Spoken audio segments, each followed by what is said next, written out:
You bring us, Frank, to John Bolton's warning today in the Wall Street Journal. Let me read more from that to you, Mary McCord. John Bolton writing this, quote, in neither case was he in charge of a directorate during my tenure as National Security Advisor or thereafter, as he contends in his memoir and elsewhere.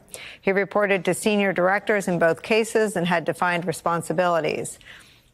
His puffery was characteristic of the resume inflation we had detected when Trump pressed him on us. We found he had exaggerated his role in cases he worked on as a Justice Department lawyer before joining Mr. Nunes's committee staff.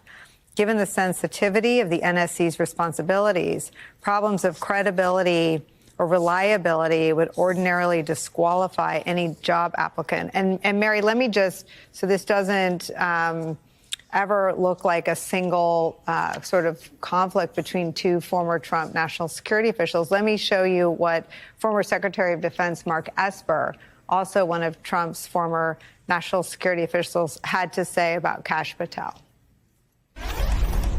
We were trying to rescue an American in West Africa who had been captured by, we believe, terrorists and whose life was in danger. So we sent our special operators abroad to rescue that person. They were in the air. We had launched them. I had launched them on the premise that we had airspace clearance into that country to conduct the operation. It was information given by allegedly Kash Patel to Tony Tata, who was worked for me in OSD policy. And we found out hours later, as we were about to cross into that territory, that it was not true, that State Department had not got that clearance. And so for a moment in time there, at least an hour, it jeopardized the mission. Mary, your reaction to all of this?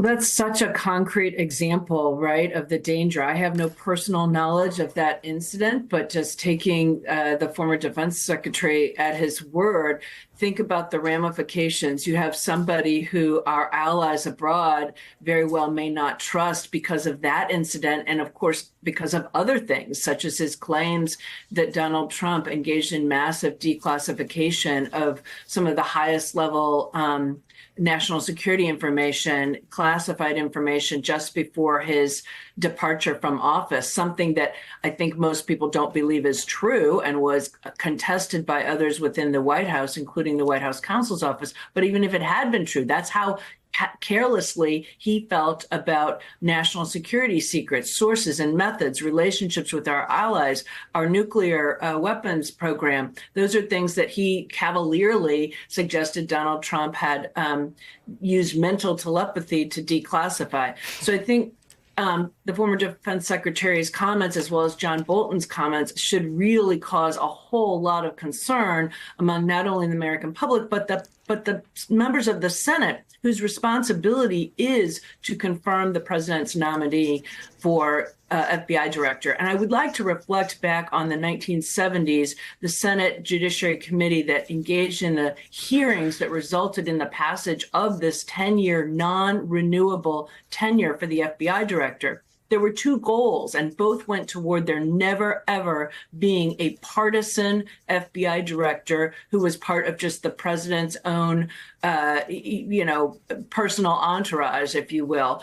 The two goals were to insulate the FBI director through that non-renewable term from political pressure by the president or senior officials in the executive branch, eliminate any motive to curry favor for maybe a second appointment or another term, and secondly, to prevent the FBI director from becoming too independent, too non-responsive, too powerful, as many said that believed that Director Hoover had become.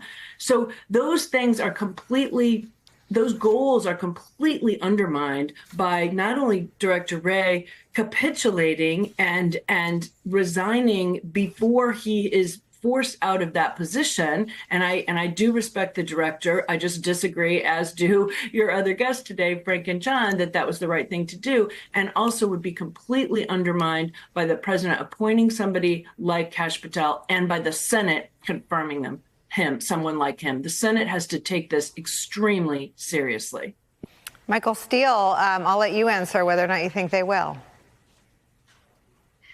Probably not. I think there's nervousness about challenging Donald Trump beyond Matt Gaetz.